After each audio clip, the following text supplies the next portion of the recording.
अजब तकाज़े हैं चाहतों के, बड़ी कठिन ये मुसाफतें हैं। मैं जिसकी राहों में बिछ गया हूँ, उसी को मुझसे शिकायतें हैं।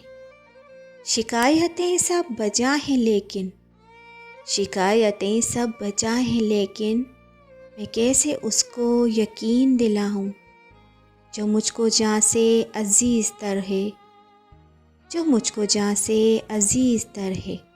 उसे भुलाऊं तो मर न जाऊं। मैं खामोशी की इंतहा में हूँ, मैं खामोशी की इंतहा में हूँ। कहाँ कहाँ से गुज़र गया हूँ, उसे खबर भी नहीं है शायद, उसे खबर भी नहीं है शायद। मैं धीरे धीरे बिखर गया हूँ, मैं धीरे धीरे बिखर गया हूँ। अजब तकाज़े हैं चाहतों के, बड़ी कठिन ये मुसाफतें हैं।